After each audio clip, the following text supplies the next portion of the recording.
বিসমিল্লাহির রহমানির রহিম। আসসালামু আলাইকুম।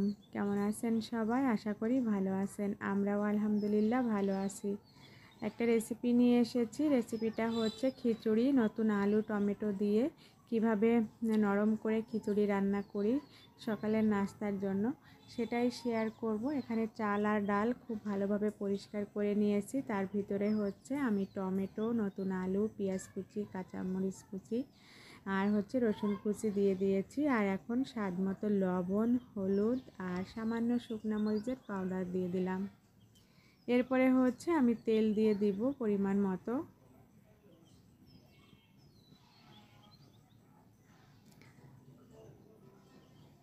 এখন আমি চুলায় বসিয়ে দিয়েছি। চুলায় বসিয়ে দিয়ে চুলাটাকে অন করে দিয়েছি। আর এভাবে করে নেড়ে চেড়ে খুব ভালোভাবে আমি হচ্ছে কষিয়ে নিব। আর টমেটোর থেকে অনেকটা পানি বের হয়ে আসবে। টমেটোটা একদম যখন গলে যাবে তখন হচ্ছে আমি পানি অ্যাড করব।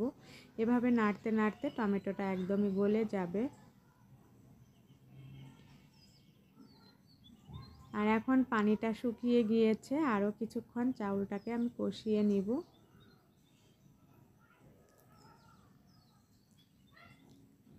খুব সুন্দরভাবে কষিয়ে নিয়েছি। আর এখন কিন্তু তেল উপরে উঠে এসেছে। আর টমেটোটাও কিন্তু একদমই গলে গিয়েছে। টমেটো থেকে যে পানিটা বের হয়েছে ওই পানিটা দিয়েই আমি খুব ভালোভাবে কষিয়ে নিয়েছি চাল ডাল।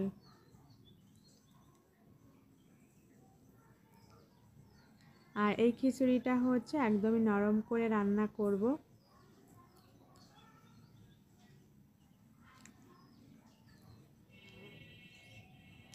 আর বেশ কিছুক্ষণ সময় ধরেই আমি এভাবে করে হচ্ছে নেড়ে চেড়ে নিচ্ছি। এখন আমি পানি অ্যাড করে দিব। পরিমাণ মতো পানি অ্যাড করে দিয়েছি। চুলার আঁচটাকে হাই হিট করে এখন রান্নাটা করে নিব। রান্নাটা প্রায় হয়ে এসেছে। আর একটু চালটা সিদ্ধ হলেই হচ্ছে খিচুড়িটা হয়ে যাবে।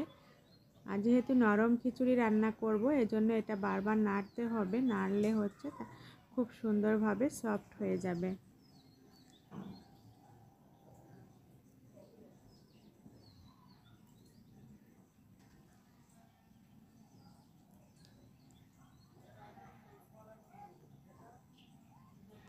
এখন হচ্ছে খিচুড়ি রান্নাটা আমার হয়ে গিয়েছে প্রায়।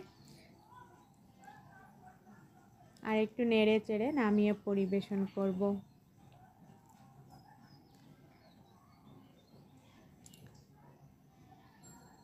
খুবই সুন্দর হয়েছে দেখতে।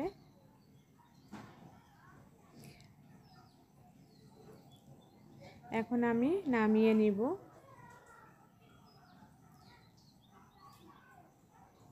নামিয়ে পরিবেশন করেছি। মাশাআল্লাহ, দেখতে যেমন সুন্দর হয়েছে, খেতে আলহামদুলিল্লাহ এই খিচুড়িটা অনেক টেস্টি হয়েছিল নতুন আলু দিয়ে। আর এটা ডিম ভাজি, তারপরে হচ্ছে ভর্তা, বেগুন ভাজি দিয়ে খেতে অসাধারণ লাগে। আর এটা ছিল আমাদের সকালবেলার নাস্তা আলহামদুলিল্লাহ। এখন হচ্ছে আমরা সবাই নাস্তাটা করে নেব।